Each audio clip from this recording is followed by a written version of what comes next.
Channel சார்பாக அனைவருக்கும் வணக்கம்.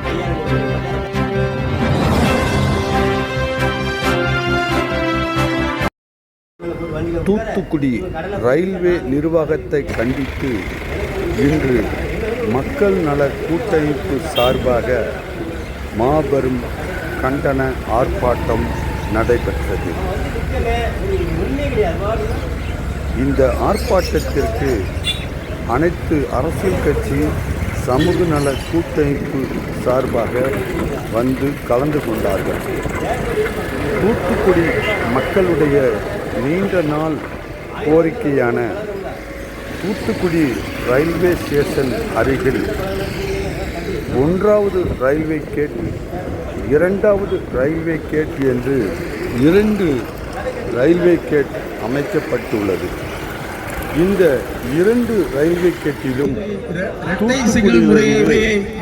எண்ணற்ற மக்கள் தினந்தோறும் பள்ளி மாணவர்கள், மருத்துவமனைக்கு செல்பவர்கள், கடைகளுக்கு செல்பவர்கள் அனைவரும் இந்த 2 ரயில்வே கேட்டிலையும் தினந்தோறும் மக்கள் கடந்து செல்ல வேண்டிய ஒரு சூழ்நிலை உள்ளது.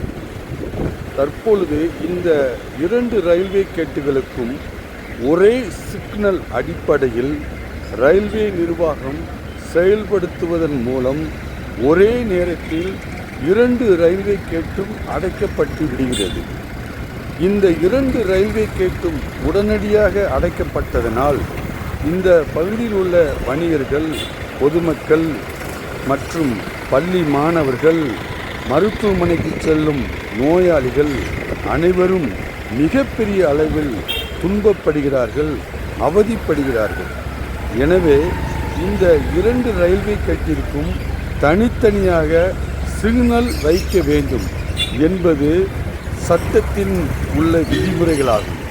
ஆனால் தூத்துக்குடியில் மட்டும் 2 ரயில்வே கேட்டிற்கும் ஒரே சிக்னல் அமுல்படுத்துவதனால் எண்ணற்ற துன்பத்திற்கும் துயரத்திற்கும் தூத்துக்குடி நகர மக்கள் மிகவும் அவதிப்படுகிறார்கள். இதை தூத்துக்குடியில் இருக்கும் பாராளுமன்ற உறுப்பினர் அவர்களும், தூத்துக்குடியில் இருக்கும் அமைச்சர் பெருமக்களும் மற்றும் தூத்துக்குடி மாநகராட்சியினுடைய வணக்கத்திற்குரிய மேயர் அவர்களும் இதை இதுவரை கண்டுகொள்ளாமல் இருக்கிறார்கள். இதற்காக இன்று மக்கள் நல கூட்டமைப்பு சார்பாக கண்டன ஆர்ப்பாட்டம் நடைபெற்றது.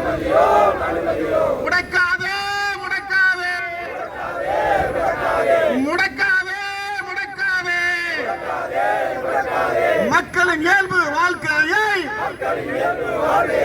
மக்களின் இயல்பு வாழ்க்கையை முடக்காதே, முடக்காதே, ஒன்றிய அரசு ரயில்வே துறையே முடக்காதே, முடக்காதே, கொண்டு வா,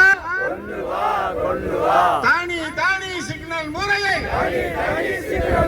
கொண்டு வா, கொண்டு வா, ரயில்வே துறையே கொண்டு வா, ஏற்படுத்து, ஏற்படுத்து,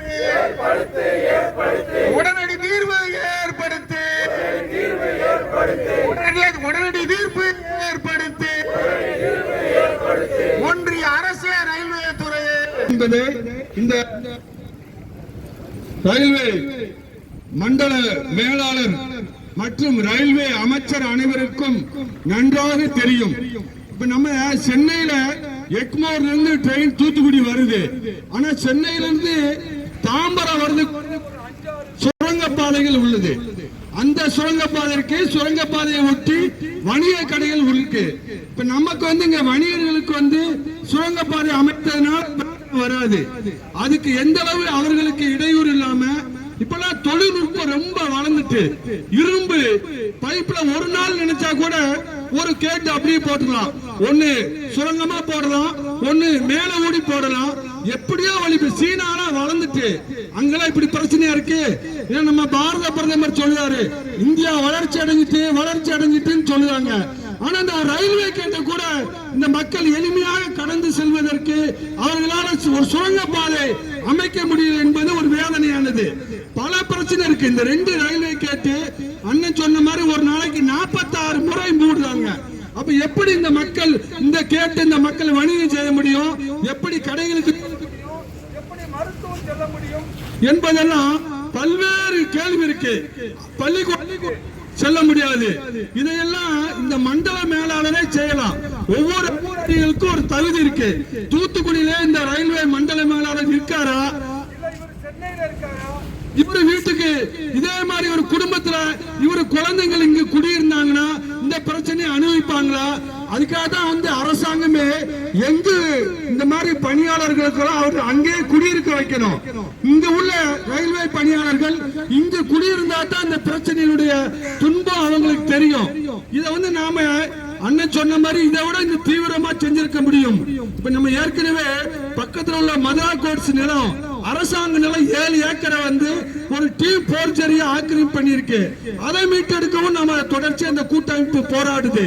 அதே போல இந்த ரயில்வே கேட்டையும் உடனடியாக அரசே பார்த்து அப்புறப்படுத்தணும். அப்படி இல்லைன்னா மாற்று வழி செய்யணும். இல்ல பொதுமக்கள் தாங்களாகவே இந்த ரயில்வே கேட்டை அப்புறப்படுத்த வேண்டிய ஒரு சூழ்நிலைக்கு தள்ளப்பட்டுவிடும் என்பதையும் தெரிவித்துக் கொள்கிறோம். எனவே தூத்துக்குடி மாவட்டத்தினுடைய ஆட்சித்தலைவர் அவர்களும் இதிலே பங்கு கொள்ள வேண்டும். மாவட்ட தூத்துக்குடி மாநகராட்சியினுடைய மேயர் அவர்களும் இதை உடனடியாக தீர்வு செய்யணும். மேயர் நிறைய சாலைகள் எல்லாம் நான் எடுத்துட்டேன் அப்படிங்கிறாங்க. ஏன் இந்த ரயில்வேக்கு இந்த சாலைக்கு இதுக்கு ஒரு தீர்வு மாநகராட்சியால இயற்ற முடியாதா? மாநகராட்சியில் அதிகாரிகள் இல்லையா? செயல்படுத்தக்கூடிய கமிஷனர் எங்கே போனார் என்ற பல்வேறு கேள்வி இருக்கு. இந்த கேள்விக்கெல்லாம் மாநகராட்சி அதிகாரிகளும் மாவட்ட ஆட்சித்தலைவரும் தூத்துக்குடியை சேர்ந்த சட்டமன்ற, நாடாளுமன்ற, பாராளுமன்ற உறுப்பினர்களும் உடனடியாக தீர்வு நடவடிக்கை எடுக்க தமிழ்நாடு மக்கள் நல இயக்கம் சார்பாக வேண்டுகிறேன். நன்றி, வணக்கம் அனைவருக்கும்.